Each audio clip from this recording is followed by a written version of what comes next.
Here's what I'm picturing. Armand in there just drawing dicks on a blank sheet of paper.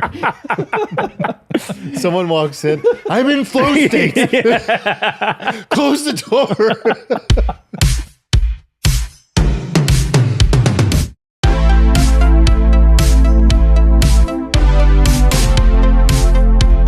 All right, we're back, everybody. Happy New Year. Welcome back. Welcome back. We just had our social conversational fluffer come in, warm everyone up. Thank you, Adrian. And he just left us, so we're ready now. Pissed me off. Yeah, Armand's getting fired up. Armand's heated.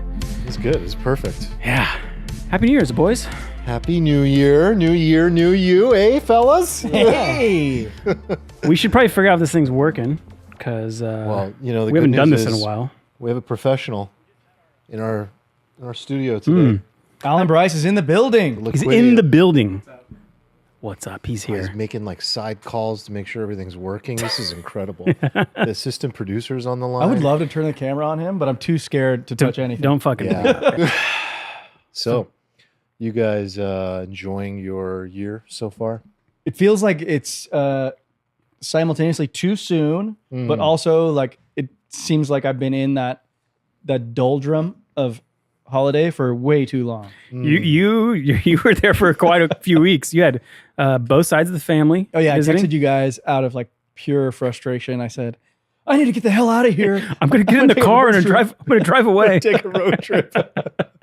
Yeah, both sets of parents Did you? in the house, and our house is only 3 bedrooms. So Mina and I were on the floor in the nursery Ooh.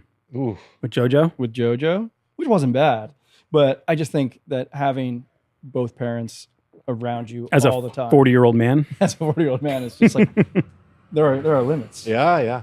That's tough. Everybody has limits. And you did it for a while, right? Like it was like Yeah, it was like a 10-day plus. Ooh.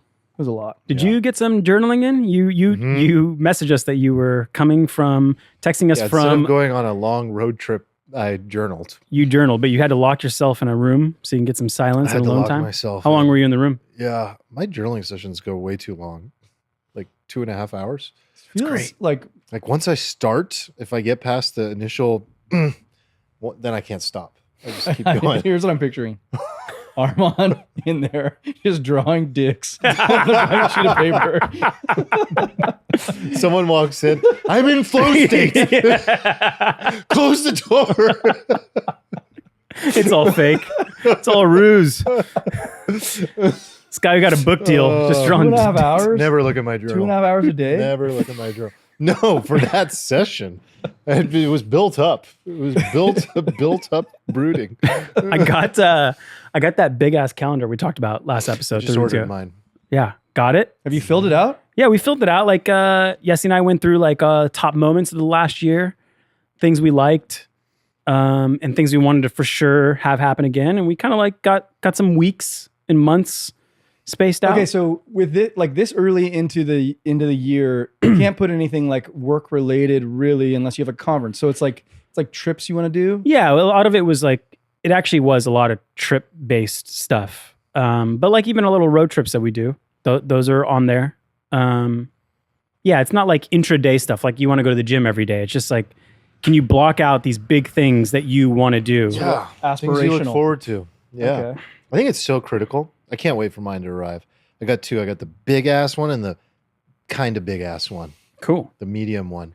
The guy who created the calendar, I realized was like a serial entrepreneur, very successful guy. He had like a video that YouTube just randomly showed me after I bought this thing about his process that he went through.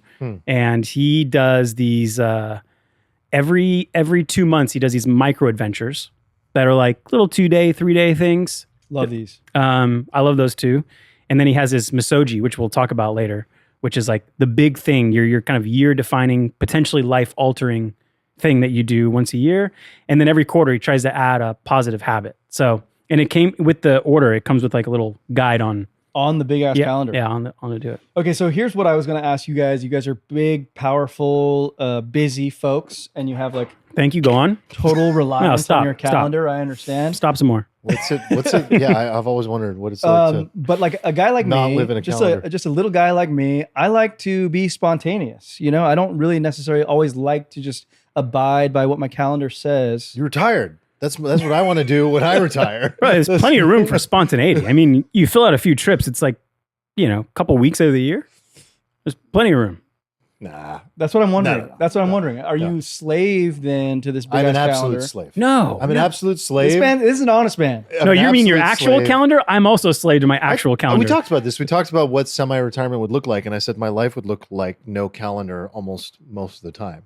So I'm going to stay with the that. big ass calendar is about creating these lighthouses Yeah, this is a in your little life that everything else moves around. different. The big ass calendar is different. So the big ass calendar, let me Big ass just, calendar is like, I want to do this 6 times this year, or I want to make sure that I hit okay, the let me desert just this year. guess And what Nick's big ass calendar looks like. White spaces throughout most of the months with like 4 things on there. What would those be? 4 trips. Yeah, exactly. Road trip, a couple trips. Yeah. I got like a few business international trips, and I wanted some few international personal trips. Yeah. And then I wanted some adventures with you guys too. Oh my God. I turned 40 this year. This is a big one. For me. Wow. Gross. I'm finally going to be cool like you guys. Yeah, you kind of just, No. this is life. Fuck. No, Not you, kidding. you get pretty fat. Look at Wow, him. you guys are real positive Yeah. about this. Look at him. Look at how you Look get. at him. His sweater's making him I look was skinnier. excited. It's just like when you become a parent, they're like, yeah, it's great. Come on, man. Yeah, there's like bags under the eyes.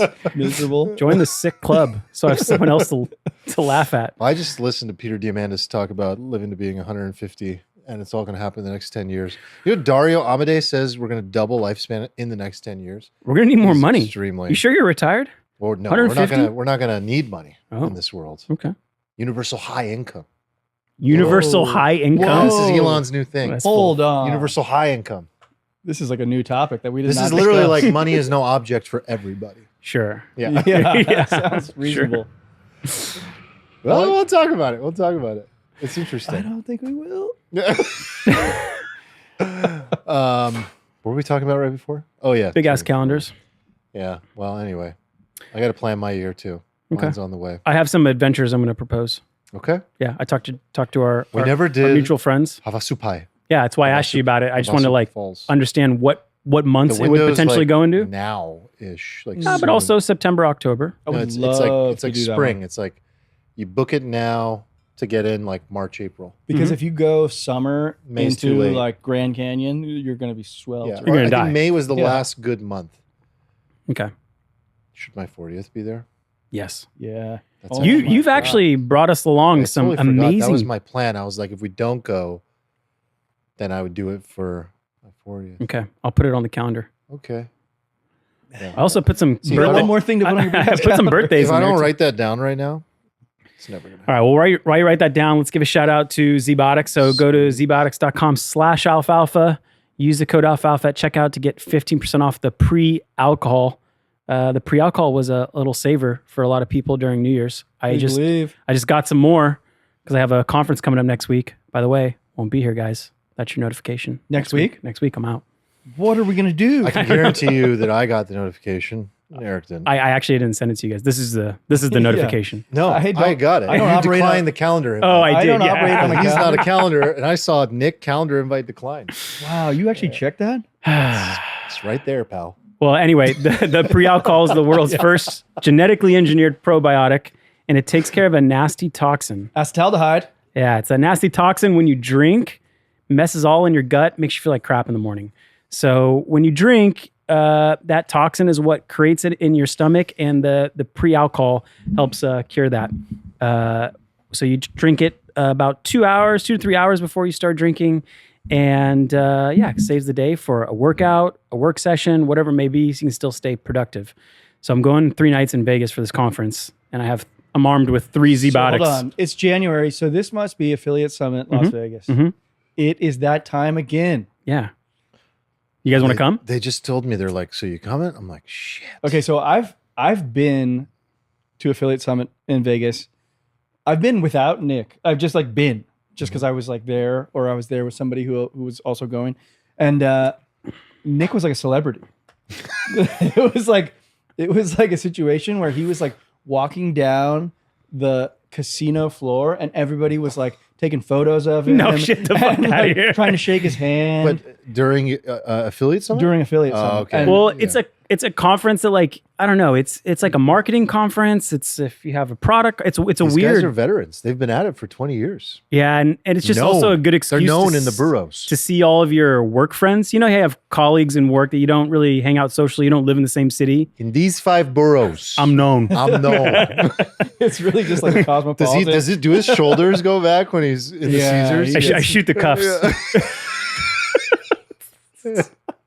Does he ever look at anybody and go, fuck you wearing? Just fucking jeans? Is it like a fucking rodeo? Okay, so that conference Jeans at Caesars? that conference is kind of notorious for flexing on each other, right? Like I hate that. Yeah. so yeah. everybody has like their watch on and you gauge how successful somebody is by what watch they're wearing. How many bath bombs do you sell? Yeah. I mean, I want Nick to speak, but like I feel like I'm giving a good preamble here because this is like a real thing. What you mean, like the flexing? The flexing, and the fact that you're like a celebrity in this space. No, definitely not. But there is like a weird thing that goes on where you're trying to size people up because you meet someone, and me and my buddy Justin used to always say everyone lies at these things. It's like their revenue, Oh, yeah.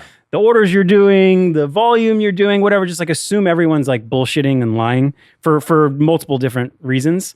But so some people use the watch as like the true. That's the barometer. Yeah, and it's so douchey and terrible and wrong. They'll like make sure Okay, you so can here's see it. Here's another thing. Put it on the It's table. like you guys are all competitors in the same space. So what I noticed too, just being like I'm like a wallflower, but what I see is like nobody wants to talk about what they're actually doing, but everybody wants to talk about what they're doing to each other, but without saying The real thing. the real thing. Yeah. Yeah, no one's sharing the like recipe. You're not going to go there and share like Like here's the- my alpha Yeah. No, but you'll share stuff for sure. with like the trusted friends, Of course. the trusted in group. Yeah. So anyway, we get some meetings booked and bringing out, I don't know, 6 or 7 people from the team, and it'll be fun.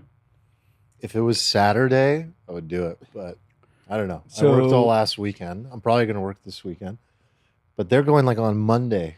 It's like a Monday through week. Wednesday, yeah. Yeah, that's not. Sunday through Wednesday. So you worked over the weekend. Oh yeah. Nick worked over New Year's Eve.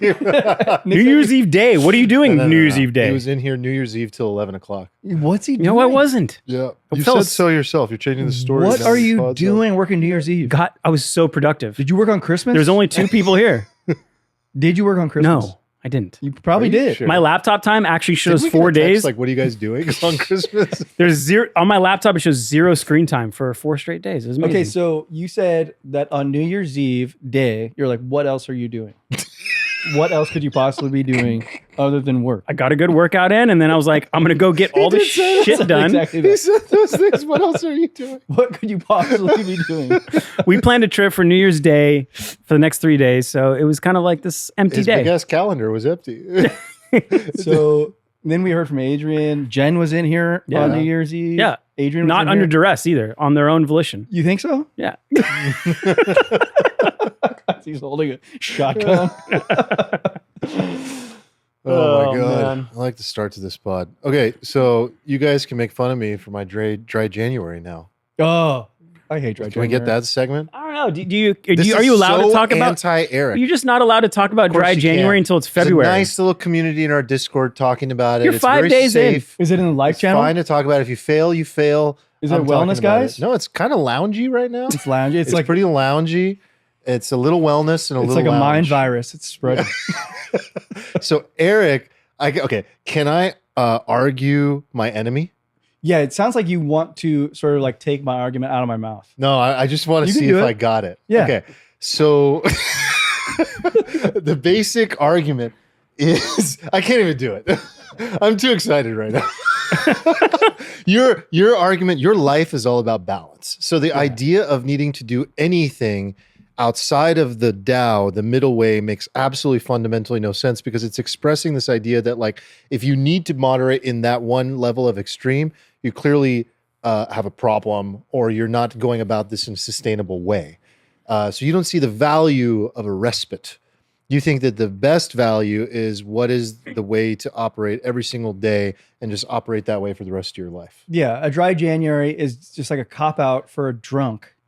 I think it's like there's so many people doing it, but that aren't drunks. No, but they're idiots. I think here's the deal: if you want to stop drinking, then stop drinking, but don't stop drinking for 29 days or whatever, and then just be like, "Yeah, I'm going back to my old ways." Like, if you don't want to drink, then don't drink. If you want to drink, then drink. But don't just use this weird time on the calendar to say like, oh, this is this thing I'm doing. It's like, no, it's stupid. Yeah, but it's a good, culturally acceptable time. It gets a little people some momentum. Couple months a year. Sober October, you know? You just made that up. No, that's definitely a thing. Okay, argument 4. First of all, recalibration requires a pause, a stop to be able to reassess. There's so many benefits to this. So if your goal is to recalibrate, say instead of drinking 2 or 3 times a week, it became a thing where you were drinking 3 or 4 times a week or 5 times a week. Or, you know, Steven was posting in the lounge today, like, yeah, I went through this. I was drinking a lot for a while. Like, I don't want to say exactly what he said, but he was sharing, right? And like, in order to stop and recalibrate, you have to like fully pause and go in the other direction. I agree with that. That's like number 1, because it's hard to go and find that middle way from any version of any extreme. You kind of have to stop, be able to assess it objectively, and then enter in with a new set of rules. Like some of the people in the Discord talking about like, yeah, during this break, like it's making me think about like, okay, maybe I don't have wine in my house anymore. Or maybe I have a new rule when I come back where I don't drink at home. I only drink socially. Or Matt Metzler had this really great idea where he was like, I only drink if I have a ZBiotics. And I have a ZBiotics coming in, 1 shipment, 6 a month. So I get 6 drinking days a that's month. The smartest thing. And I was like, that's genius. So I was like, okay, I'm going to add that to my toolkit. So you need time to recreate your toolkit. Now, if I knew I was never going to drink again because I had a problem, I would just say, I wouldn't say dry January. I'd say, I don't drink anymore. Yeah. But I don't have that problem. The other reason is health benefit, like just simply giving your body a break. Agree. I think there's obviously a health benefit. They're big time. Yeah, I understand that. I think you just don't need to like surround it by this idea of dry January. I think the other thing that I find like repulsive is this thing where people go through a dry January and they're like, oh my God, my mental clarity, my energy, my sleep. It's like My skin. it's like you didn't change anything. Like nothing changed. Nothing changed. Great. You don't like the performative part of it.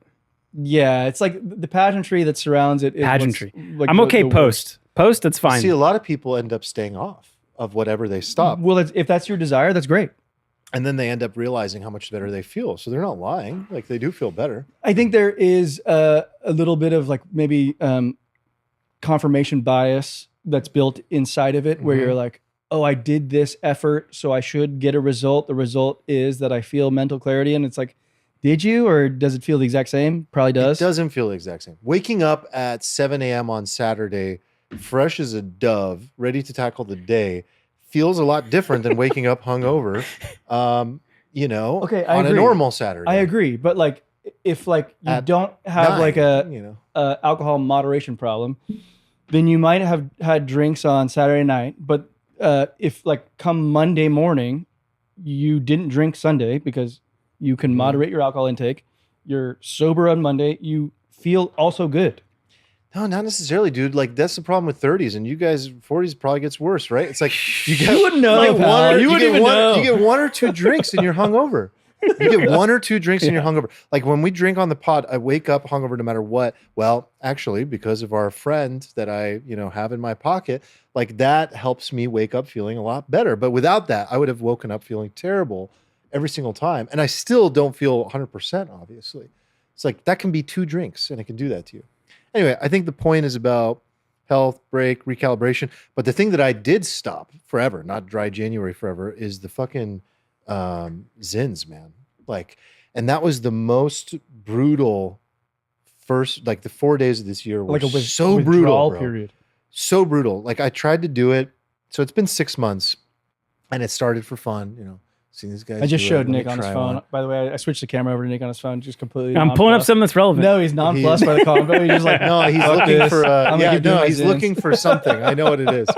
I know what it is. He's got a comment on this. But yeah, so you start with 1, never have a second one. The moment you have a second one, it's game over. Like that's how addictive this shit is. Yeah. Anyway, got to a point where I was like, oh, I need this every day. And then tried to stop. And it was so painful. I think this was in like October. And I was like, oh shit, this is going to be really hard. Like I got to be really ready for this. And I thought about it. Do I do it cold turkey? Do I wean it down? Do I whatever? So I was like, no, just come January 1, I'm done. But dude, the first 3-4 days, anger, Really? brain fog, extreme anger, irritability. Yeah. Didn't want to talk to anybody. Couldn't even listen to anybody. Couldn't process what anyone was saying. I was just like, I don't know what you're saying. I can't respond. Like it was, and then it's kind of like I had a concussion once. It reminded me of that, where it's like your brain, you want to say it, you want to do it, you want to understand it, but you can't even like process what's going on to respond. So then that feel like this a that lot lack in of life. processing Hold on. then makes you more frustrated, then makes you angry about not being able to respond. Anyway, that went like 3-4 days. I made sure to supplement. I made sure to do things I looked up like help regenerate, dopamine again. And, So wait, how deep were you into this game for this withdrawal to feel so severe? every day, like 4-5 a day. How did you get here? Because What do you mean? you were such a moderator of substances. He was like, the mental, I would never get addicted. well, the mental, I'm just being open about it. The mental, like, the moment I realized I got addicted to it, I'm like, okay, this is real. I gotta get out of this. The benefit is like incredible. Like You get a short-term benefit. sharpness. Yeah, but You then get this, like, a eventually burst. you need more. And you start to it numbs out, and you need higher milligrams and all this stuff. It's like, okay, this is a very slippery slope. Did you find yourself going to the 6 milligram? Oh yeah. Oh, yeah. baby. Dangerous. You know what you're doing. You're just creating. You were doing You already know all this. You're I just didn't know you went creating- 6 milligram. Yes, you do. Double barrel? Triple barrel. Suppository third? I'll be the open one. You guys don't have to share. I'll do it for us. No, I have the addiction. I'm Okay. very certain that I'm addicted. But my addiction is like 1 in the morning, 1 in the afternoon, and I feel pretty good there. I feel like that's fine. You can stop it too. Sometimes, like on podcast days, I have no governor. Yeah. No governor. But on most days, I I mean, don't need it that much. There's can a day guys here. Yeah. I know, yeah, we all know these guys. So anyway, feeling good about that. Took 3-4 days, but yeah, I think like just seeing the impact it has on you to withdraw for me is enough motivation to be like, yeah, should not have this. I think it's a great move. Yeah. So feeling good, feeling clear. You mentioned sleep earlier. I think when you're talking about drinking. I just saw this thing that I thought was fascinating. So Stanford researchers just released this thing called Sleep FM, and it's a AI model. And with 1 night of sleep, and hook you up to all the sensors possible, they can accurately predict 130 future diseases up to 93% accuracy. I bookmarked this too. You did. You saw it. I saw it. And so I went through the PDF, and I'm like looking, and it's finally at the very bottom of the PDF, but it's an open source like model. You can get it off GitHub.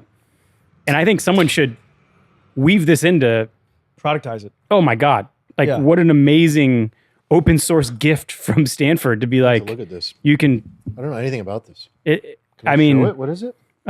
if you look Sleep FM, probably on X or even on Google, like it got published in Nature, and it syncs. Now you can't just do it with like your Aura ring, right? It's like brain waves, heart activity, breathing signals, everything. And they said with just one night of sleep, they can predict things like Parkinson's disease, dementia, heart failure, all cause mortality. Oh my God. That's incredible. Anyway, it was something that slipped by, and I was like, wait, I passed by it, and I was like, wait, I'm gonna go back. This is it. This is actually really fascinating. All right, I It's pulled it probably a up. bad article, but Yeah. It's all right. I pulled it up. so it's Nature paper, Yeah. Sleep FM. They just released it yesterday. But Oh, wow. here's the thing. I see a lot of these sort of like bold claims come across my feed because I'm like a fitness influencer now. But like this one came across, I bookmarked it. I saw another one that was like cholesterol is actually a marker, like high cholesterol is a marker of longevity Sure. from like Scandinavians. But this one's actually a model that you can plug inputs into, and it gives you an output with a high predictor. Like The other one was like commentary, They opinion. say 93%, but like, what's the sample size? I mean, is this It's really 600,000 600,000 participants? It's a massive data set. Hours. Sorry, 65,000 participants. Hours. Which So is a lot of participants. That's still a lot. Dude, this was in Nature. That's like tier S tier. like, you know how Publication. we've done like Prenuvo, the whole body MRIs Yeah, that yeah. cost like whatever, A couple grand. Yeah, a couple grand. We've done the heart scans that cost a couple grand. Like someone could set these up. But you think this would be better? I think Like people bang- who pay for those would definitely pay for these. Let's just say that this is also a couple grand. Do you think this is better bang for your buck than the Prenuvo? Mm, You know what I want I to don't look know. into? I don't know. I want to look into this because I was just listening to Peter Diamandis interview Elon Musk, and he was like, Elon, like, I don't want what happened to like Steve Jobs to happen to you. Like, you really need to come take this test. And he started this company with Tony Robbins. Mm. So Tony Robbins and Peter Diamandis are co-founders of this thing called Fountain Life.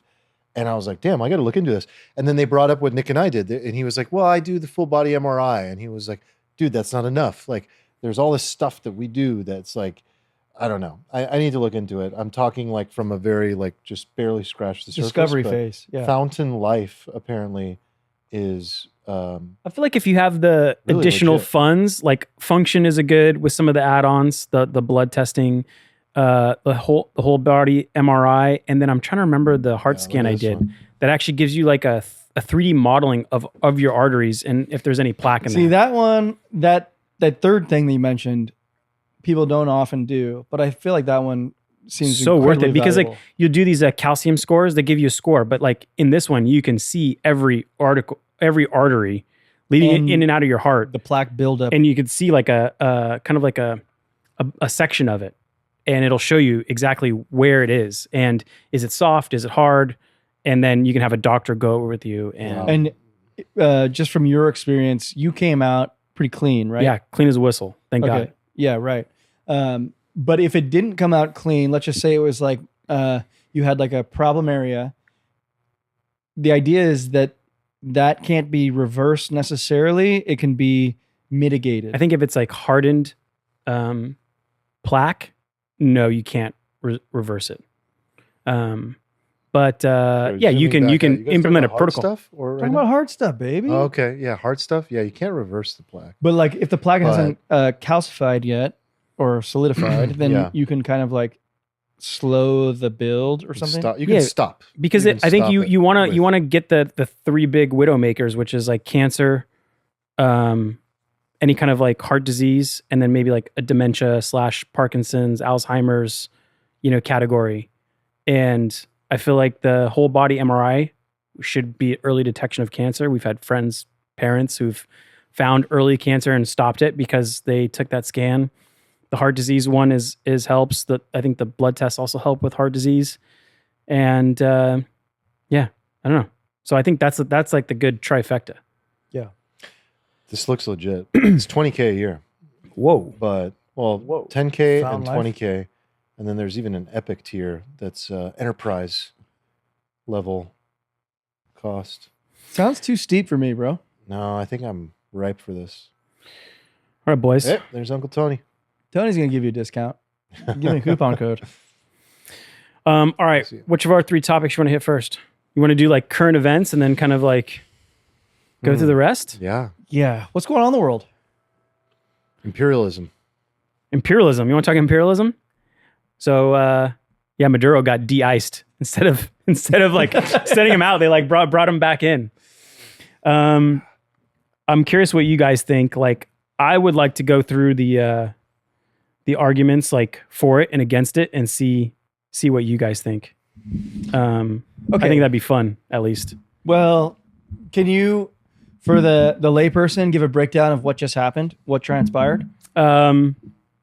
Yeah, I mean, I think most people are aware of it, but the U.S. government did like a special forces military mission. This was like 0 Dark 30. Yeah, I mean, on one level, just like, holy shit. They went into another country where the president was living on a military base, went in, black bagged him and his wife, and took him out of there and didn't have one One casualty. Not a fatality, yeah. One casualty. Okay, so we got Nicolas Maduro. And they shipped him to New York, and he's currently, I think he already showed up in court. He showed up in court. He And his pled, wife. He What was pled that not all guilty. Yeah, she was included in an indictment. Okay. Okay. Or if you want to go conspiracy theory later, we can go there too. Happy to hear that. I didn't even know that this was an angle, so I'm like thrilled by this. Okay, so yeah, this is like that synopsis is basically like where I stand on my knowledge. Okay, because this is like where I stand on political knowledge at all times. This is like this is just like a standard. Well, you can participate in the should we or should we not or what's going on, right? Yeah. I think like I can also give a high level response from people who don't follow politics very what well. was your like when you saw it? You're like, okay, what was your initial reaction? Two things, very simply. One is like, so they got Maduro. Mm-hmm. They got Maduro, and it wasn't just that. They got Maduro, and they said that the U.S. is probably going to start to like run Venezuela, or at least bring in some like oil companies to handle that part of Venezuela. So as a layperson, I'm just thinking like, seems like we just came up on a lot of oil. We meaning America. So like when I say we, I say America because we're American. So I have this angle to it that seems like, well, this is probably good if you're American because you just got a ton of oil. But then I have this like moral angle that's like, but how did we acquire that oil? That seems highly conspicuous.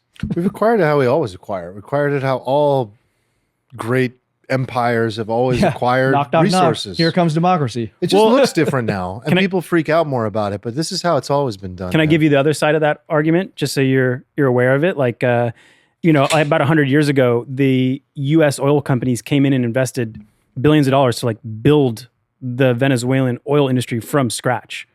And let me guess, the powers that be in Venezuela said, "Thank you for building it. It's ours now." Yeah. So sometime in the 70s, they nationalized it all and said it's now ours. So I think one part of their argument is like, oh, we're just taking it back. Well, that changes the game. I mean, that does change things. They were compensated. A lot of the oil companies were compensated for nationalizing it, but there's still like open lawsuits from the 70s that like, Venezuela supposedly owes, I forget which company, like $9 billion. We're talking about the moral angle of it. Yeah. I think the American angle, that's like the angle that we live in and exist on. I think that's probably net good, right? Sure. Well, hold on. I have a question about that. If we're like looking at it from an American angle, I'm looking at this thing. I actually want Nick's opinion on this because like I don't think about this very often, but you read like Internal Affairs magazine and stuff. Like my question is like, when we take Venezuela, essentially, this is like the players on the chessboard making their moves, I think, where like Putin wants to take Ukraine, China, Taiwan. Like are the players sort of making their moves? You mean like, is this like a end game scenario where everyone's making their like pre-final, the penultimate moves? Maybe, or I was thinking like maybe this is like we anticipated that like Taiwan is going to get taken, so we're just trying to like get what we can. Like let's just get Venezuela. Yeah, I mean there's multiple things there. You could say it's like you're resecuring your supply chain, like you're getting the resources you need. I think there's arguments against that that's saying like, in order to do Venezuelan oil, for the oil companies to go into Venezuela and produce the oil, I think the break-even price they need is like $80 because the infrastructure is so like fucked up. But we built it in the 70s. You mean in the 20s? The 20s. Yeah, in the 1920s. So it needs a lot of work, and I think the break-even on it is like 80, and oil is around in the 50s. So, how are you going to, I'm sure Trump, Okay, so hold on. He's going to say if his oil's coming in, they're like, there's other places in the world I can go get more profitable oil. Okay, so this is huge. I think this is like a very important for the dynamic. Like Venezuela was or is like very rich in terms of natural resources. But you can't really like, first of all, you got to monetize those resources. Right. And if you're just selling like, you can't just sell your crude oil from the dirt, from the ground. Right. You need to process it. Right. This You is need to what get it you're out of the dirt. You need to process it and then sell it, refine distribute it. Yeah. Yeah, and I mean, before the 70s, like Venezuela was probably like a, I don't know, mid-tier wealthy country in South America. And since then, like GDP has collapsed. Like the whole economy has collapsed. It's kind of like a klepto, state. So I think this is important to ask too. It's like, and maybe this is like too simplistic, but like, why does a country that is so rich in its natural resources end up like totally impoverished? Is that a leak of wealth to the in group like Maduro, or? Yeah, or you could just say they nationalized it and it didn't get run correctly. Like I think it's like a classic socialism versus capitalism argument that it ruined everything. You could argue the same thing's going on in Iran. Yeah, exactly. Yeah. Let me give you guys some of the pro cases of why this is good for America, and then we can go to the con cases because I think everything you mentioned like touches some of these. So one is the oil, the economic opportunity. Sure, that's like got the largest oil reserves, something like 300 billion barrels of oil the largest on Earth, right? And they have the types of oil that we don't necessarily produce. Like the U.S. is the largest oil producer in the world, but they have the types that we don't necessarily have, but we do have the refineries for. So it kind of like is a good little puzzle piece. But there is the part where I don't know if it's actually necessarily, it backs out on an IRR basis for oil companies at the price of oil right now. Oh, I'm sure it does. So that's a big pro though, right? Reduced migration pressure. So like a third of the Venezuelans apparently left the country and they went into Colombia, and it has the domino effects, right? And some of those people have ended up in the United States. So when you have like mass migration, it causes a lot of social and economic problems. So, that could maybe stop. It gives a signal to like authoritarian regimes that, you can't just like rule like a dictator, that we will come in. That's a big one. And get you. The one big one that I think is what the administration was trying to go for is it's a center of adversarial influence that's a 2.5 hour flight to Miami, right? So you have China, Iran, Russia involved with Venezuela. It's a little too close for comfort. Yeah, I mean, like I'd kind of push back against that argument. Like China gets 5% of their oil from Venezuela, so like, is it that big of a deal to them? Like Russia has like a military agreement with them, but it's like very, it's almost pageantry, right? Like they supply them some weapons, but none of the agreements said, oh, if Venezuela gets attacked, we will defend you. It's not a defense agreement, right? So it doesn't really have a lot of teeth. And then Iran can't do shit to actually help them. It's more like, hey, we kind of share the same enemy. We share some ideals. So like we're kind of aligned with you. But proponents will say like, hey, they're 2.5 hours away. We don't want people in our hemisphere have like a launching ground for our enemies. And then ideally you could have those. Another pro benefit was like the exiles of Venezuela can come back and like rebuild their home. So those are the pro benefits for the U.S. Mainly oil, less migration, and then less adversarial influence in your hemisphere, like a couple hour flight away. But I think there's more bad. Why this is bad for America. One argument is like it's a dangerous legal precedence, but like I actually don't assign that much. Like people reference international law. It's like, the fuck is international law? Like who are you going to go cry to, and who's actually going to hold the U.S. accountable? Well, I think let's just go through it, but I have comments on all of these. Yeah, I mean, one thing is that we're obviously saying like might equals right in this scenario. Yep. We did because we can. Yep. And they did it very, very well. And I think like this kind of gives an encouragement for nuclear proliferation, right? If you're a country and you're like, shit, the biggest, the baddest can just push around the weakest. So if I'm Venezuela, like we didn't do this to North Korea. Why? Yeah, exactly. Nukes. Can't. Yeah. Can't.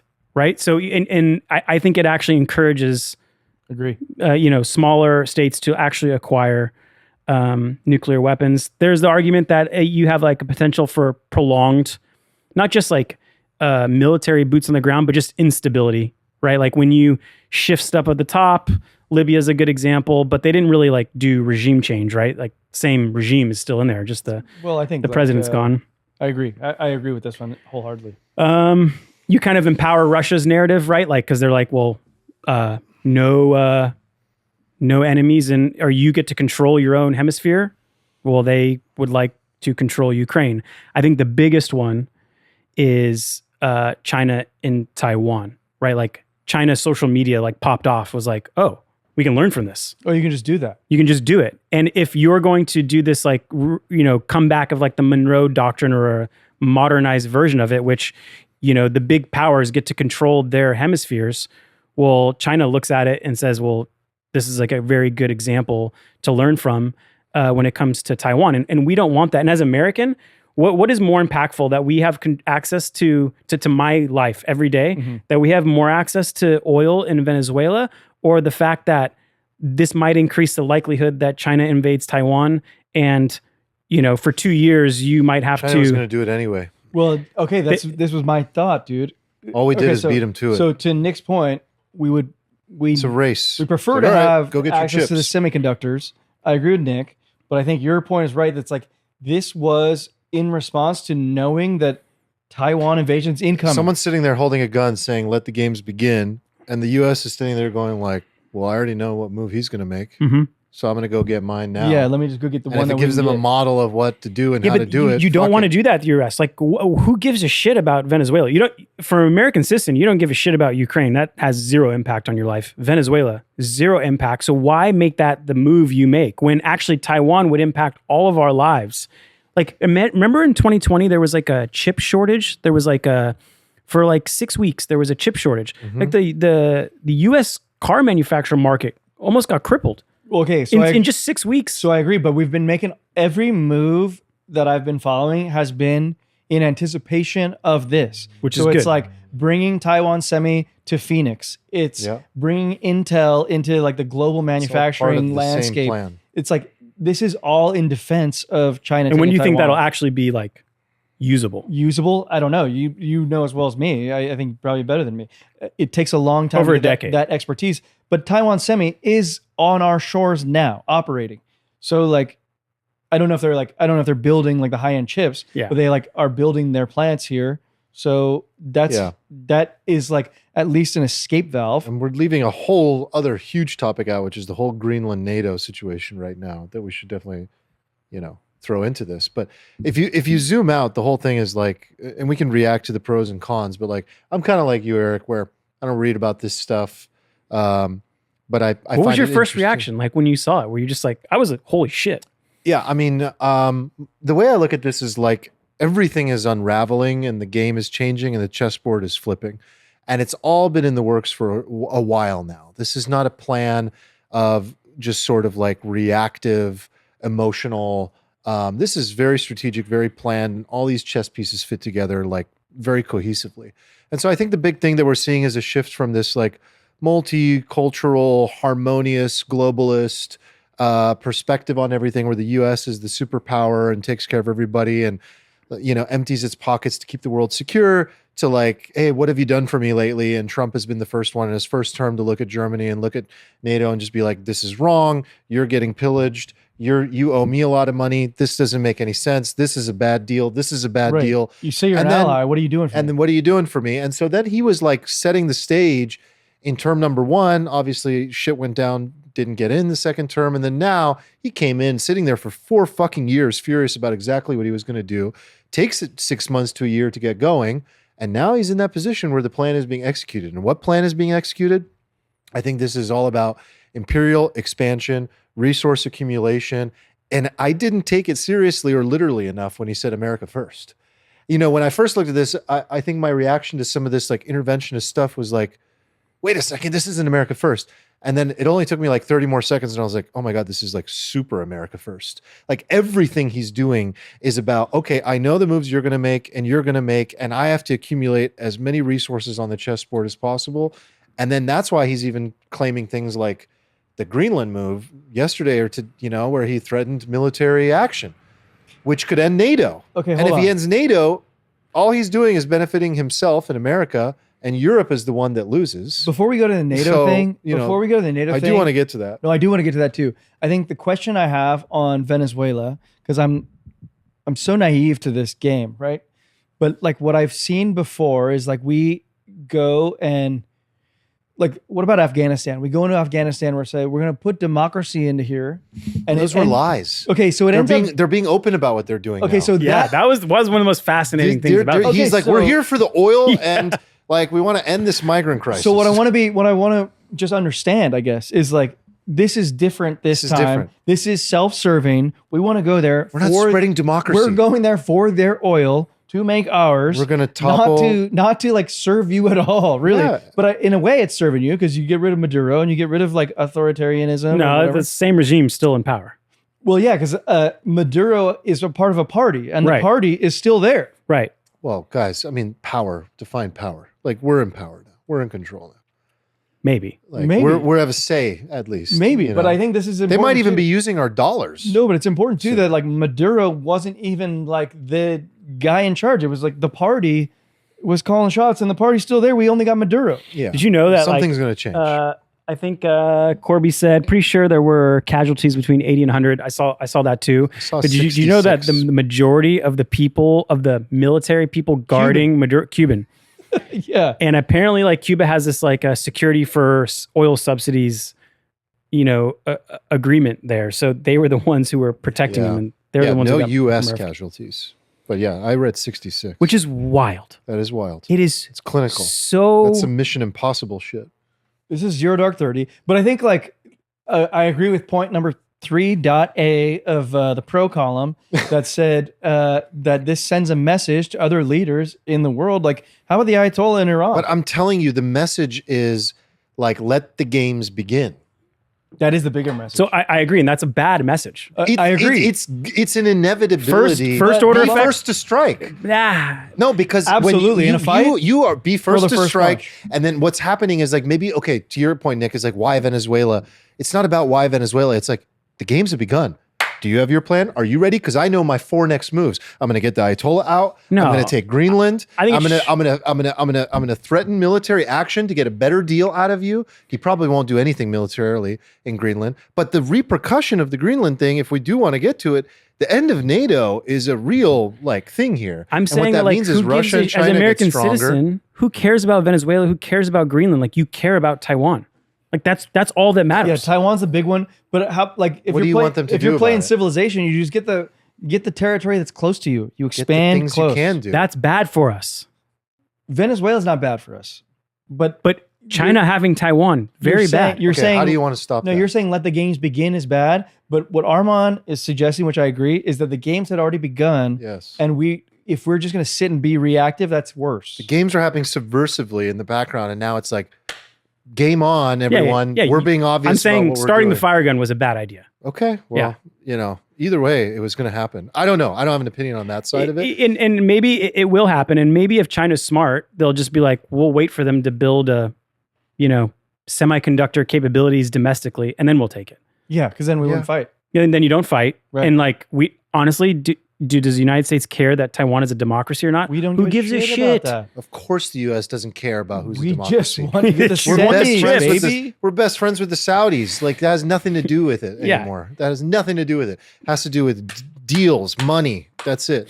I did find people like commentating on TV. It was just like breaking their brains that he was like, "We're here for the oil." Yeah. They're like, "He's not even doing, thing anymore. democracy, and he didn't even do regime change. It's just for the oil." And he's like, "Yeah. It's for the oil." At I least- saw one at guy least goes, we're- one commentator who was blasting Trump goes, "All he wants to do is get the oil and get the gas prices down for American citizens." And it was like That's his like like his angle. dig. And it was like, yeah, he said that. Sounds pretty That's good. it sounds like pretty as an good. American, it sounds pretty good. That's what I was saying at the outset. It's like if you're going to be an American with a take, that sounds pretty good. I do want to talk about Greenland because what I want to talk about let's is go back like, there. look, this Greenland thing is a huge. I don't think you guys Okay, understand I have not what an comprehended. existential crisis this is for Europe. I have not comprehended this Greenland topic yet. Look, like first of all, they just think this guy is the majority of the world. A lot of it thinks this guy is an absolute buffoon and doesn't make any sense. and has no class and does whatever the fuck he wants, which a lot of those things are true. Mm-hmm.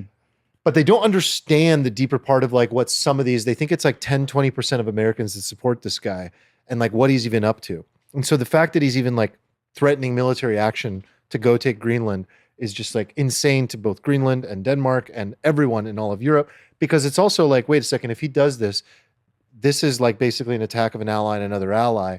And that would spell the end of like the NATO agreement as it stands. And the end of NATO means that everyone within Europe in general has to draw inward, has to care about the resources that they have, can no longer rely on one another, needs to get like an arms race going, needs to think about real threat. This benefits China and Russia tremendously. They have a smaller wall to fight. Like the whole thing, the game dynamic changes so fast for Europe. And like, this is where I think back to some of the stuff that I've heard like Peter Zion talk about, where he talks about the dark ages of Europe and how bad it's going to get for Europe. I'm like, oh my God, it's happening. Like if some of these things happen, this does get really, really bad for Europe. Okay, so I understand the ramifications of Greenland with NATO, and I understand the ramifications with like NATO dissolving.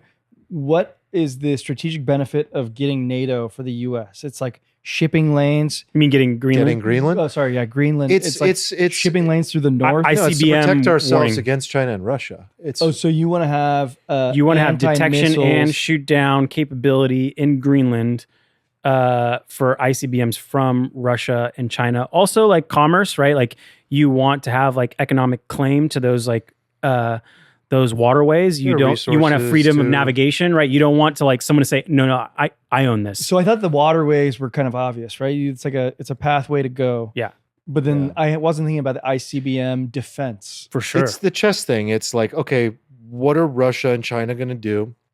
And what resources do I need to win this game? So America First policy would suggest that Greenland is the next It is. domino to fall to the And red, why white, do blue. you think he suddenly has an opinion on the protests in Iran? Because it's time. They protested Masa Amini, and that was what, 4 years ago? And I was like, oh my God, guys, I think it might finally fucking happen. But guess what? There was no US, nudge, right? Because these people were all dying in the street and they don't have guns. They couldn't pull it off again. It's happening again. I think as of today, like 80 people have died. And Trump has said repeatedly, like, if they start killing these protesters who are peacefully protesting, we're coming in this time. We're going to do something. But why? What was the difference last time? It's because it's time. The time has come. And they want the Ayatollah out. They want a friendly partnership with this rich country in the Middle East that has a lot of resources, a lot of smart people, and it could finally happen. So these are all part of the moves that I think are unfolding. I think Polymarket gives it like 35% right now. Ooh. That 35% Ayatollah will be odds. out by summer. Boys trip in Tehran. I really would Bro, love a boys trip in annual. Tehran. Annual trip. Okay. So Yeah. 35%, the Ayatollah will be ousted in 2026. Yeah, no, I think it's higher by the end of 2026, like maybe 50. I read he's got the But dude, this different this time. These protests are like real. They're changing street names to Trump in Iran right now. They're like talking like, come save us, please. Like do something, like help us get this motherfucker out. Poor bastards don't have guns. No. This is like the manifestation of what we talked about in Guns and Porn episode. It's like when you don't have guns, you are under the thumb of the people Look who at have what guns. happens when you don't have nukes. We talked about that. Now look what happens to your own citizens if you don't have guns. It's really Our cool. military is like really good at these like surgical strikes. Like it's so Yeah, we're not good at the big wars. yeah. And like I read something that initial bombing of Iran's nuclear sites was actually meant to be like a month-long bombing campaign, but we actually don't have the munitions to have a prolonged bombing campaign, and we're really good at these. And like Ukraine sucked a lot of our ammunition already out. So we just give our javelins over and there. like Iran wouldn't be like this like surgical war. I think it would be like a protracted thing. It'd And be terrible. There's yeah. mountains. There's in World War II, terrible. we had like the car companies just spitting off tanks and munitions like nonstop, and they were not very advanced, but they were just like good enough and just a lot of it. And so that's the only thing that's missing you know, like from our military is like the ability to And have you like a mentioned World War prolonged. II. Just what I'm having trouble with is the dichotomy of the world getting so exciting and good and advanced technologically, where you have the founder of Anthropic saying we're going to double lifespan in 10 years. I think that's overestimating it. And then you have AI and you have all this stuff happening. And robots are going to take over and universal high income. And then on the other hand, you have all this stability that has existed since World War II with NATO and with Europe and the peace and harmony that you've mostly seen, and health and longevity and education, and everything is just up and to the right and improving safety, and wars are down and everything. It's getting flipped on its fucking head, man. Like this whole thing is just changing. So is this the fourth turning? I think we're starting, yeah, for sure. Yeah, it feels like it. Do you think if all the heads of state were under the age of 55, we would have this or no? Like, is this like a generation thing? Like, we just have a bunch of the old men in charge who? No, I think this has been. I think this has like been embers that have been sort of like waiting to catch fire for a long time.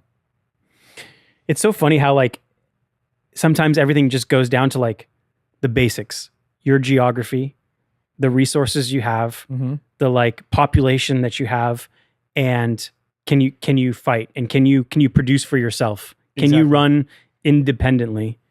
Exactly. Yeah. And I think you go through periods where people are okay with their station, Yeah. given those resource constraints, and then there are moments where everybody seems to wait, I'm not okay. I want more, and everybody. At the I same think time. that's the default move. That's the I think people maybe think the peacetime move is the other one, but I think the peacetime normal move is like the imperial expansionist, like Spain, Portugal, the Netherlands. If you look back at history, it's like when you're thriving, you're kind of imperial expanding at the same time. The peacetime is actually just like you have your thumb bull on everybody. market. Yeah. It's like bull market is like accumulating, moving, like setting up France with all of its,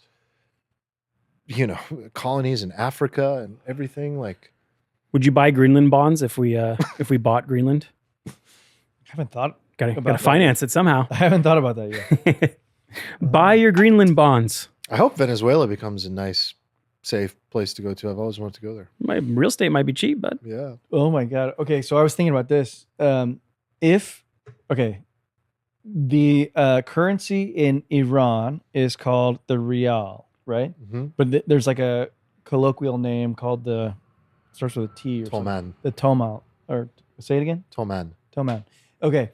So right now the conversion rate is like 1.4 to 1 or Yeah, something. there's like 60% inflation on like food right now. Okay, so my neighbor is a old Iranian woman.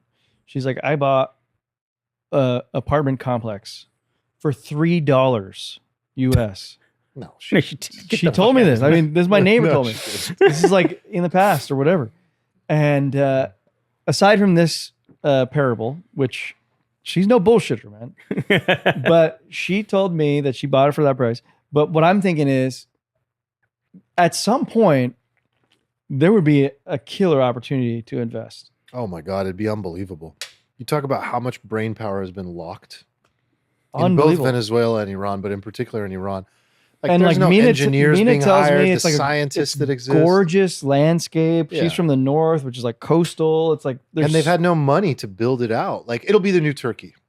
Like what happened before the revolution was Iran was like, the Paris of the Middle East, like Beirut and Iran, all the Beatles, the Frank Sinatra's, the performances were there. And then boom, Ayatollah shows up, everything changes. But then Turkey takes over because Turkey's like, oh shit, they're going back to the Stone Age. What an incredible opportunity to build our nation and bring in tourism. And now Turkey's like this super fun, cool place that people like to go to. It's incredible. I think it'll be the new, like, modern approach to, what we saw Turkey do over the last 30 years. high risk, high reward It'll opportunity. I think big. it's something I'm keeping my eye on. I don't know. I gave up. I was like, after last time, I was like, I don't think it's going to happen in my life. You get a little too hyped up last It's time, a you cry think? wolf Yeah. situation. You can't Yeah. cry wolf so many times. Yeah. How old is Ayatollah? He's Who old cares? as fuck. Kill If him. he dies of old age, what happens? Like, does Just someone else another take his one of these place? Clones Okay. jumps in, yeah. So you actually need like a true overthrow. Oh yeah, they're not going anywhere. This is like a regime. Like there's There's a people in pipeline. line, Yeah. it's like a whole machine. And they try, they killed the president. The helicopter thing didn't matter. It doesn't change anything. Woof. Yeah, they've got to leave. Okay. What else did we have? Let's talk about the prison of financial mediocrity. Oh my This God, was- another heavy topic. It's not that heavy. Well, it's related actually. Kind so of. Do you think it's related? It's related to, yeah, in a sense. I don't know why I was thinking about it earlier. I think it's related to this like generational nihilism Yeah, that's really interesting absolutely. about the world. Like it's related in the sense that the dichotomy that I was talking about of like how both of these kind of like everything's amazing, but also like catastrophically like scary and bad at the same time.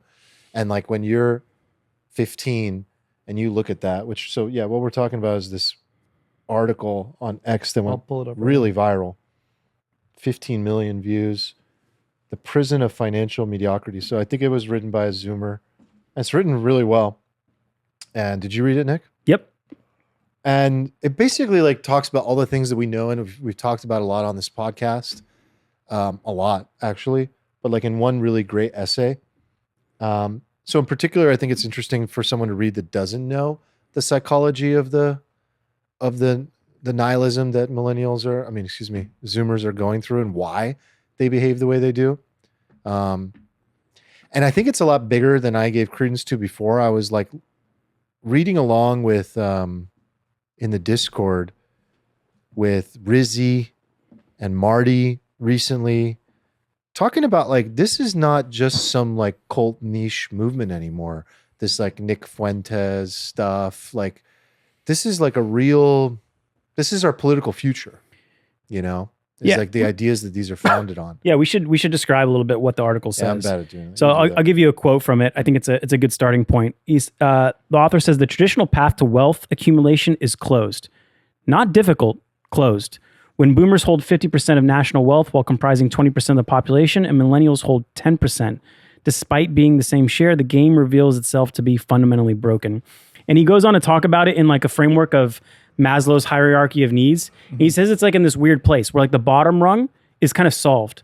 Like where like, 80 to 100 years ago, you might have said people grinded because like you needed to get your basic level needs. You need to eat to survive, so you're going to go to work in order to eat. But now like the younger generation, they don't have that problem. Like those are solved. But in terms of moving up the hierarchy, in terms of, financial freedom, meaning, like those are purpose are impossible. And he talks about on the other end, they see why they have to gamble their way to anything. Yeah, they see like AI coming. Now, not a matter of like if it'll happen, when it'll happen, and take a lot of like white collar jobs. And then at the same time, they have social media where before our reference window was very narrow, right? And now it's infinite and oftentimes fake. And so you have the basic needs, but then you're often comparing yourselves with like everything that should have been in your life. Yeah, you'll never feel like you're sufficient, right, in the world because you always have this thing that's being shown to you that's like out of your reach. Yeah, so you see, you see, like. But he talks about the only place that people have any real agency is the casino. Correct. And that's really interesting psychologically. He's like, I don't have any agency in the work world grinding at a company, but in crypto, on Polymarket, the casino, I have some level of agency, even though I know I'm gambling. So a few more quotes real quick, and then we can talk about it. So he says, economists call this convex utility in losses. When you perceive that you're already losing, you prefer a small chance of getting back to even over a certain moderate loss. Absolutely. And he says, for a generation that sees no realistic path to these things through conventional means, the expected value of a moonshot starts looking better than the expected value of grinding. If your base level is treading water forever, like not being able to own a house, for example, then a perceived 5% chance of escaping is mathematically attractive against a 100% chance of staying stuck. Yes. Okay. So I love that last point because it like, I think we need to like, that was like a wall of text. We need to like illustrate that problem on a more tangible basis. So like everybody can see that like the younger generations are having a hard time getting into the housing market. Mm-hmm. Like I even had this conversation with my parents last night as we were like dining. I brought up, they were like, what are you going to talk about on the podcast tomorrow? I brought up this idea and I was like, so have you noticed that like young people like can't get a home anymore? And they're like, I totally see this problem. This is the issue. The issue is that like asset price inflation has benefited those who hold assets, but not the people who don't hold assets. So the young generation is supposed to work and acquire assets, but those assets have escaped them. Mm-hmm. They've escaped them, so they can't get them. And now they're looking at a future where they've been told to like educate yourself for the future, save for the future. There is no future for them. What do you say to the retort that a boomer might say, which is like, well, all this money will soon be yours? I think this is what's going, like, this is the out. The out is the out. So like, is that the calm down, like, don't worry, it'll all work out in the end?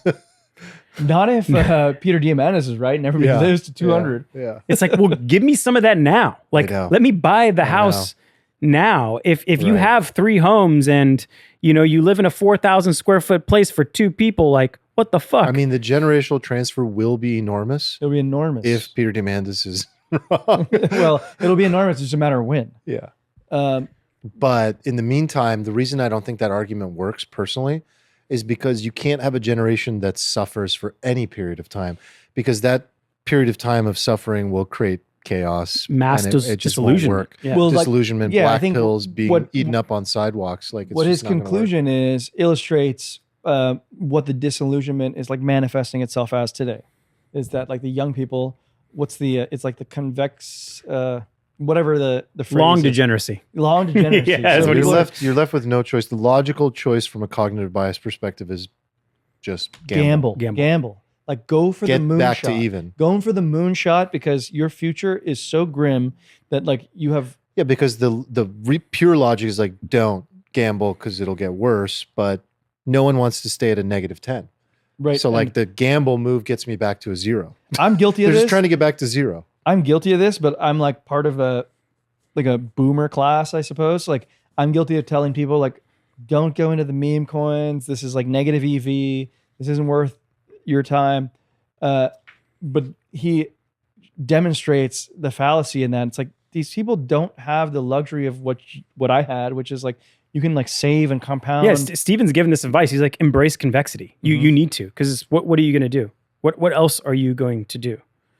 But on the other hand, I will say in my own defense is that I've this is just for me to feel good, is that I've pointed out that there's like better ways to gamble than on the meme coins, and I think like playing options game in stocks is higher probability, higher Well, magnitude. of course. And one of the ones that he mentions in terms of like gambling is entrepreneurship. Like out of his list that he gives, that's actually a healthy one. Great one. You know, he talks about polymarket and That's a crypto natural and, one too, because if the jobs are harder or more boring or less needed, people will naturally be drawn to more entrepreneurial Yeah, things. it's funny. I think And I then told you school is becoming just a social experiment now. people So it's know like, that like, why? Yeah. Why? Just start a company. start a company now. It's funny. I think I told you guys I've been listening to these this financial advisor does interviews of people who retired early, and it's like a couple of years, sometimes 10 years after them, and they talk about like, what did you expect to be what it is now? But anyway, in one of the episodes, a financial advisor says, you know, let's look at what a lifestyle would look like with about $10 to $15 million, and he walks through what it's like, and he says, well, the only people I've encountered are either people who got massive stock rewards, equity grants for being a high value employee, or they're an entrepreneur. He's like and he's listing, goes, no, actually that's it. He's like, inheritance could be another one, but he's like, that's rare. But he's like, yeah, those are actually the only ways I've found people with that much money. Ownership. So maybe embrace the convexity, but do it in like a healthier way than yeah, you gotta like take educated gambles. and I think you could argue that like for most people, entrepreneurship is actually negative EV. Like entrepreneurship is absolutely. like just so much survivorship bias, right? You hear about all the successes, but you don't see like hundreds of cases that just are complete failures and loss of money. And I agree. Which of these two options is better EV? Trenches of crypto Twitter or entrepreneurship? Entrepreneurship's Yeah. better EV. Yeah. Yeah. I don't think that many people are cut out for. There's a real compounding that exists in entrepreneurship. There's no compounding in Well, and there's no get rich quick. no. Like, again, that's, if you've heard of it, you In give it, entrepreneurship, if you can Yeah. think of 5 things where people got rich quick in entrepreneurship, again, survivorship bias, like it's like the exception, not the rule. But I think the failure rate is higher in entrepreneurship. Like, Yeah. in crypto Twitter, in the trenches, it's mostly a coin flip. I don't don't think know. That data is misleading. It's kind of like the data when they said like all the AI pilots are failing. It was like, okay, so what did you do exactly? Yeah. Like, did you have a real forward deployed engineer like working on this? Did you even know what you wanted to do? Or did you just say, we're going to have a pilot for AI in our company? That's and then exactly it failed? where I was going to go. Like entrepreneurship is stay in the game, learn from the game, keep building. I don't see how you lose long term, but I also have a sickness. I don't believe in like failure at all because I think failure is like, no, the guy just gave up or fucked up or blew up. And most of the cases are like, they didn't even actually start. Or they started, but it was like, 5% of their time. What do you mean by that? Like a lot of, when you said, oh, the failure rate's higher. Yeah. If you include all the people like, oh, I tried to start a business or I want to start a business. And then you look at them just 5 years later had and a it's like, fleeting desire. yeah, fleeting desires are different than like, okay, I'm going to burn the boats. If I fail, my backup plan is going to live on my mom's couch until I like can find a job and like get it back on my feet. Yeah, And don't get me wrong, people fail, but I don't think it's 90%. Okay, so I wanted to point out one of the things that you read off. The first thing you read off is that the conventional path to wealth is closed. not even that it's hard. It's not It's just hard. not it's closed. possible. Is this true? Is it true that you can't go to work for a company anymore? You can't go to work for a company anymore and work your way up the ladder? I'm certain it's not true. That's not true. It's not true at all. You can go do that. You can definitely go do that. I was laughing over like Christmas because we talk about like what would we do if we weren't entrepreneurs, and Nick and I always laughed at our other friend Nick and my brother, like just in tech sales, right? Right. And like they've been in it, they've been accumulating like multi 6-figure incomes, and my brother was laughing. He was like, we were all just talking about it, during Christmas, and I was like, man, that job just seems like, you guys we were laughing about how much he doesn't have to like grind like I do. It's retirement. And makes a lot of money and like has a good balance, right? In his life. He's like, Armand, you would easily make, I think he said $600,000 a year with your comp, your commissions. Your boss is like, I know many people like you. You would crush it. Just based on your hunger, your capability. Yeah, you would do it. Like I know you'd be like enterprise rep. You'd have these accounts. With no stress, no actual. I know exactly like the level of work You'd have like do. a killer work-life balance. He's like, you'd get $600K, and then you'd probably leave that job every 2-3 years.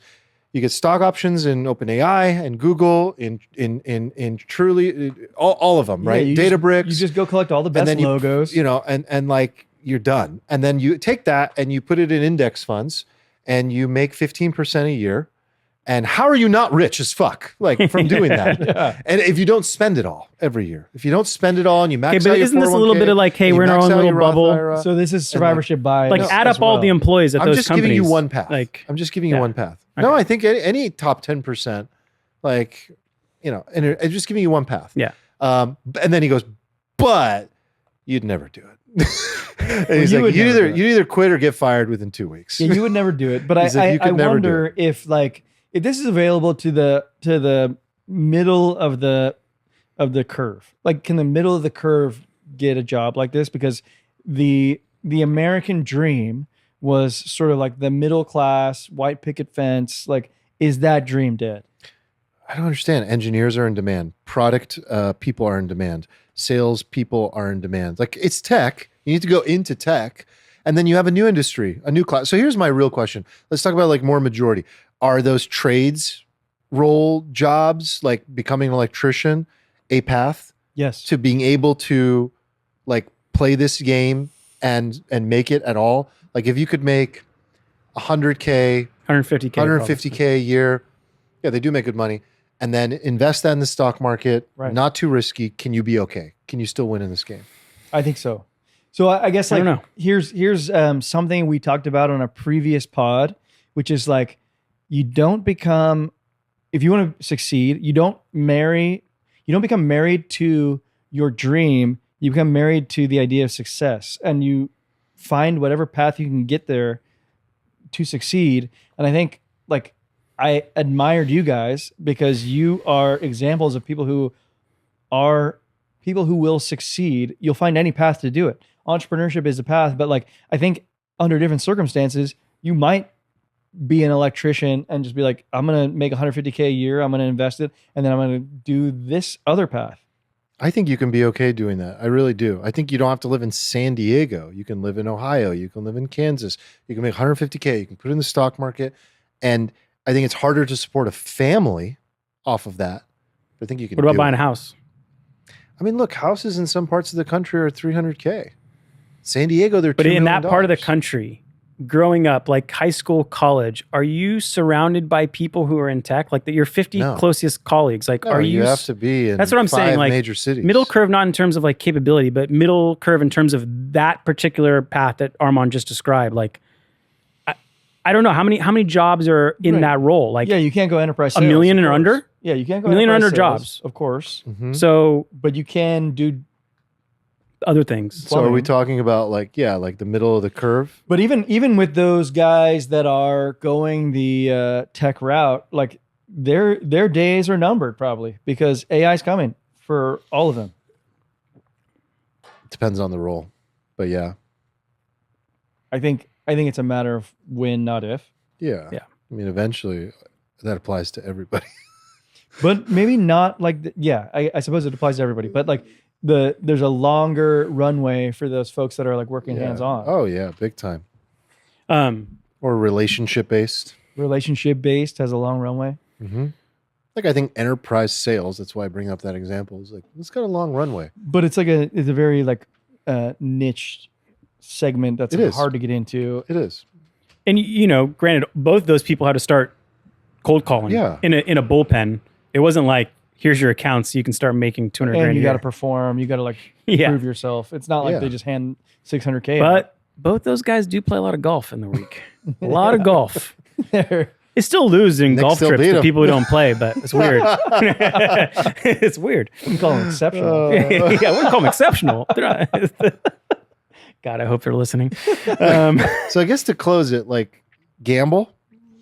So I think like that's yeah. your financial advice. like Just what kidding. this guy's saying is that That is a joke. It's actually a reasonable outcome of the economic situation at hand, but I don't think it's a death knell. I don't think it is. I think it is a reasonable outcome. That like it's a reason why people are doing this. I think a thought that I had in addition to what he wrote was it's probably like another symptom of the economy, but like I think what he mentioned was that people are lacking purpose in their work life, so they're sort of like exiting, right? So without purpose, I choose fuck it. I think something that I noticed, I became a parent within the last year. People are foregoing starting families longer and longer, and I think this is a contributing factor to people Obviously. feeling like less purpose. Yeah. Oh, I see. So it's Yeah, like big time. Yeah. I think people are starting families later because of the economy, probably, Which then leads to then leads to lacking purpose, which then leads to more degeneracy. Yeah. Big time. But he didn't mention the family element of it. But I think like if you are a parent, you have a purpose every moment of every day, basically. Mhm. And I think these people who lack purpose and are just going long degeneracy, it's like, you know, back in the 1950s, you would have a family of 3, 4, whatever, and you would not be lacking purpose at all. Do you guys see those charts? It's like they ask each generation, how much money do you need to make a year to be successful? And I think it's like, you know, boomers are like 80 to 100K, millennials are like 100, 125K, somewhere around there. And then like Gen Z is like 500K a year. Yeah. It's like the bar chart is just like all the way out there. And I don't know if that's real, like that's, you know, from they what they actually- feel, or is yeah. it just that, you know, they are so consumed with what could be, you know, whether it's social media or otherwise, that like their expectations are just so high. And think about us when we were like 20. It's like, how much did you want to make then? You're like $1 billion or $100 million or $10 million, whatever it is. Mm-hmm. And then as you get older, it's not that you like are lowering your standards. You're just realizing that like, oh, I actually don't need much more to be okay. Now, it would be nice. So once you start to experience money, it's less of an illusion Yeah. and it's more tangible. Yeah. Okay, so I liaise with some older folks. Like I would call them like, yeah, I correspond. I liaise. Okay, so I hang out with some older people just through natural walks of life. And like those guys, families, whatever, would tell me the stories of their struggle, like how they worked 3 different jobs simultaneously, would like shop off coupons and like put stuff back onto the shelf because they're like, we can't afford, half of this stuff, so we'll put it back. So there was sacrifice even back then. It wasn't like homes were just handed out to you. Like people sacrificed back then. I think what I'm seeing now is that, like you guys have mentioned, the willingness to do that is lower because you have like this inundation of like what life should look like. Yeah. Like You've been trained consumption the Instagram beautification of what life should look like has like gotten people off of like this idea of like, no, you should sacrifice in the short term for long-term benefit. That's not me trying to like poo-poo away the fact that like owning a home now costs like 10 working years of life versus 3 back then. Right. But I think there's an ideological shift in addition to the truly quantitative shift that has taken place. Yeah, well said. Yeah, I agree. It's a really complex web of stuff going on. I'm wondering if this fourth turning that we're talking about, like in the previous segment, like ends up manifesting itself in a turning on this plane as well. Like in this financial realm? Yeah. Like does this whole, like high politic sort of realignment, does that actually end up trickling down to a realignment of like how people live? And is that the real fourth turning? I don't know. I don't know, but the calamity's increasing and the chessboard is flipping. That's for sure. That's for sure. You guys want to talk about Misogis? Yes. Is that how you pronounce it? I don't know. Bryce? Can we? Misogi? Misogi. You wouldn't Misogi? pronounce it with a hard G? Yeah, well, how else would you do Misogi? it? Misogi. Well, yeah, it depends on, I would have to see the katakana or the kanji to know. Okay. I can't read the kanji. But so the traditional definition is like this purification ritual with cold water, usually done on a waterfall. It's not supposed to be pleasant, but it like cleanses you of your impurities, right? But the modern definition is like your Misogi challenge that you might do. And Bryce, it's- have you ever heard of this term? Yeah, the Misogi. Is this what you needed? Is this- Misogi? So, well, yeah, if it's the gi, it'd be gi, misoji. Okay, first of all, Bryce is the whitest guy I've ever seen in my life. He can't speak. He can't speak this language. That's really impressive. So You like can make sense of the that? Misogi. I knew it. All I right. knew it All right. along. You knew it. You're right. But the modern definition is like a single year defining like difficult challenge that might potentially alter your kind of life course. This was a whole new concept for me. Is this new? I never heard of new it. thing I'd for you never heard guys of it too? either. Never heard of it. I love it. Like I know the idea. Like I've thought of this before. I'm like, what would be something epic I could do this year that's like hard and scary, but I never had a word for it. So I've looked back in my life and I'm been so like, glad this is like a like, thing. 2015. Oh, that was the year that I took CFA exam. That was a fucking hard But year. every year should have one of But every these. year should have your Misogi. Misogi. Misogi. Misogi. Miso good.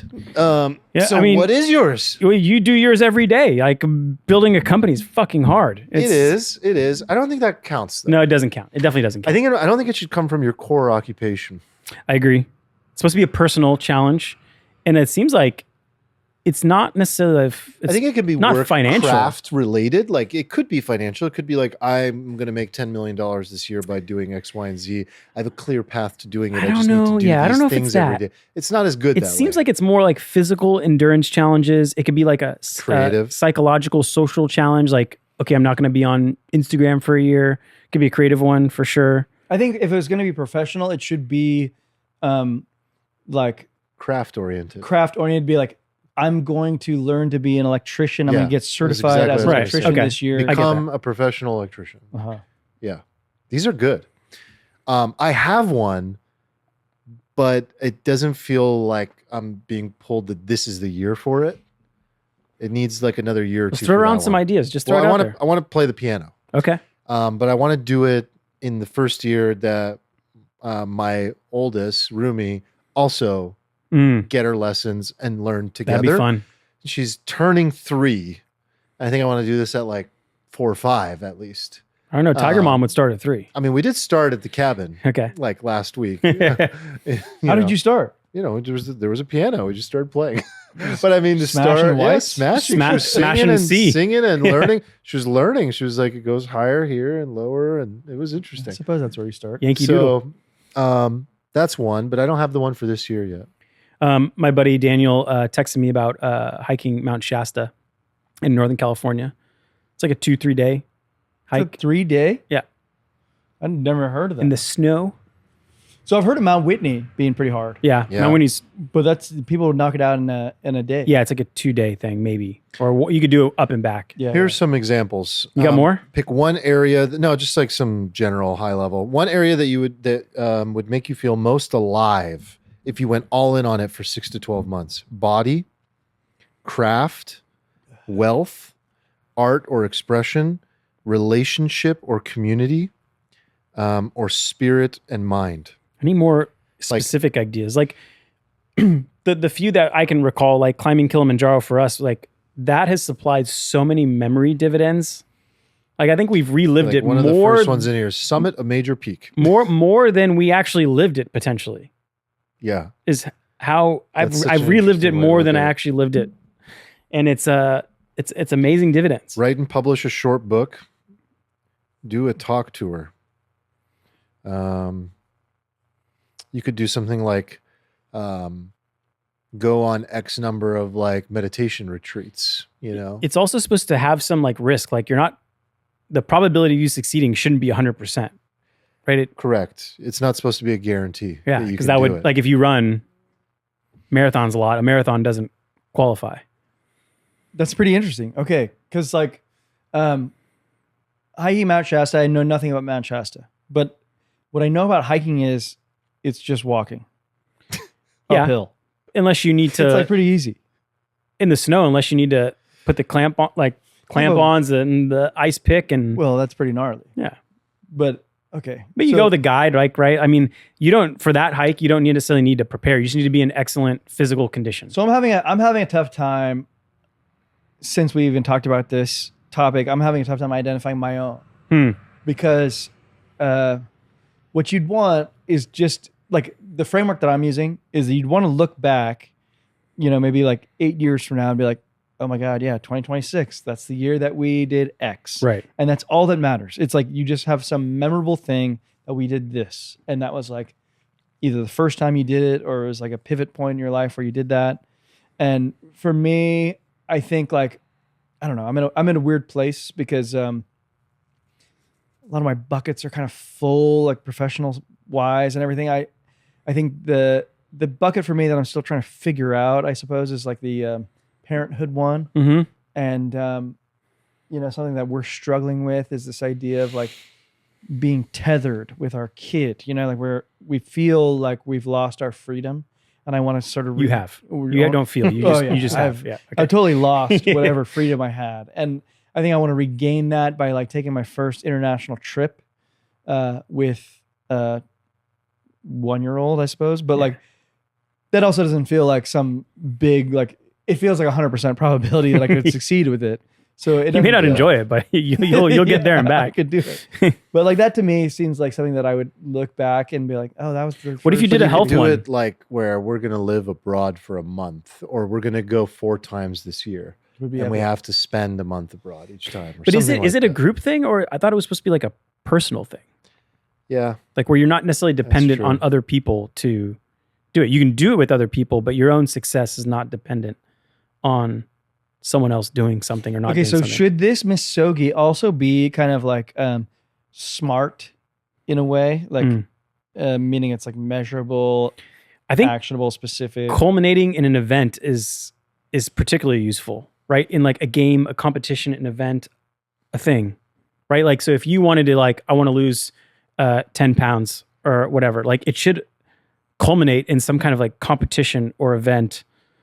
Get Right, you in 'cause, a little like- bikini and do a little Because you wouldn't bodybuilding. like remember 10 years from now, like that's the year I lost 10 pounds. Yeah. that is a great no, not at example all. though. Like someone was like, "I'm going to get on stage and do a bodybuilding." Bodybuilding, competition." like that would be. I've known people who did that, and it's like they go through an epic transformation.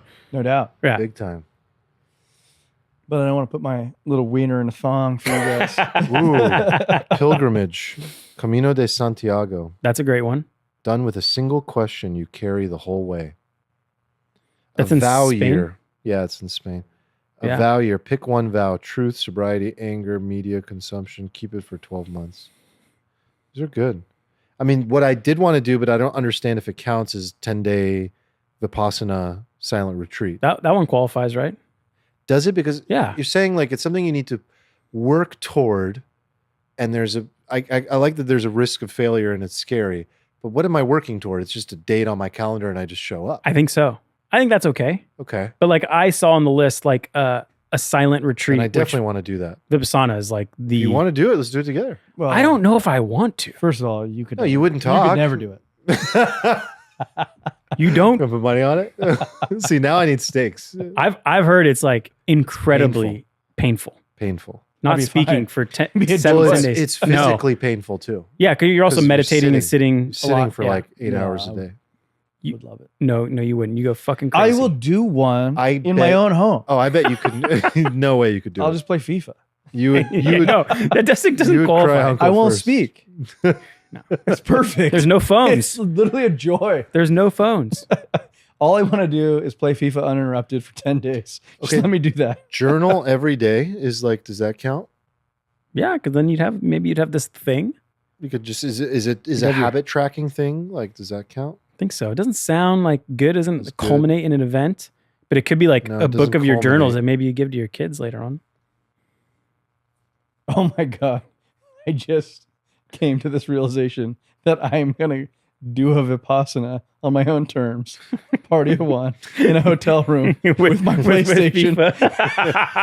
I mean, you should call it that. You should gonna definitely. be You should the definitely best call it 10 days that. of my What happens when you have to life. order room service? What are you going to do? No, I won't eat. I don't need food. I just need FIFA. All right. I want to hear other people's. I want to do Misogis. the Havasu Falls for sure. We would remember that for sure. And That's That's then so I much want to fun. do. Incredible. I'm leaning toward doing either Philippines or Scotland for my birthday. I thought you were going to do the Havasupai Falls for your birthday. Well, maybe both. That's like with Erica. Are we coming? Are we going with? Yeah. You're- I feel like I'm coming. Yeah. Well, I think like close to each other. Like the falls is a 4-day thing, Okay. and then Scotland or Philippines is like a week and a half. Sounds cool. I'm in. Yeah. Thanks, dude. Thanks for organizing. The friend that organizes is the friend we all need. Yeah.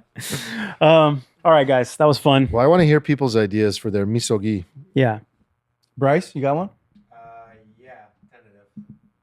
I want to do the lower 48 Lower on a motorcycle, 48 states On a motorcycle. on a motorcycle. like in one go. Oh my god! Ooh. Motorcycle Diaries. Something like that, Damn. How long would you expect that to take? Over a month? yeah. I guess it depends on how long you were making time. Yeah. Each state. That would be. When I was in Bhutan, we kind of like crossed paths with these guys doing a bike ride throughout Bhutan. I could And- get on board with that. Yeah, and it was like 5 of them. and they had like a support van that was riding behind them, and they would just cruise around the. Were they wearing the spandex? No. Okay, these are my favorite people. I have a gripe. Wait, spandex? Are you sure you mean leather? Right? Leather. Sorry, motorcycles or bicycles? Oh no, not motor. was bikes. No, they were Bicycles. motorcycles. Oh yeah. Engines. Okay, sorry. Yeah. So I have this gripe. I need to get off my chest. I have this gripe with bicyclists. Why do you wear that stupid outfit? Because you look fit. Just Well, wear clothes. all non-bicyclists dislike bicyclists. Just And wear normal bicyclists clothes. dislike anyone in a car. Yeah. I'm a cyclist, but I get upset with people with like the spandex with the The gear. logos all over it. Mm. You can be a bicycle enjoyer. Yeah, and not what's have with to the wear all what's stuff. with the logos? Why you gotta wear all like that? your Just wear clothes and do the bicycling. well, It's not that hard. No, because Children do it. It's like Well, it you have helps them chafing. You might bike. have chafing if you wear regular clothes. I don't know. There's probably a reason. Wind resistance. Yeah, people are so weird. I'm not saying it looks good. I'm saying I think people are wind weird. resistance. It's like, why do you wear that? I got a real problem. Would you I get a got butt a pad? real problem. You need the butt pad if you're going to do a Oh, bicycle. absolutely that. Okay, so there you go. The butt pad needs the spandex. Yeah. Okay, I'll allow that. You can also wear them under your normal shorts. Yeah, you can. That's what I do. Oh, Okay, well, You wear shorts over. Bryce, So I like Bryce. Do you Bryce is wear back. Bryce do you is wear back in. a butt pad when you're on your motorbike, your motorcycle? Oh, hell no. Okay. Yeah. Kind of goes against the whole Yeah. ethos, I feel like. Yeah. Jacket, jeans. That would look Yeah. that'd look like a diaper. Never mind. Okay.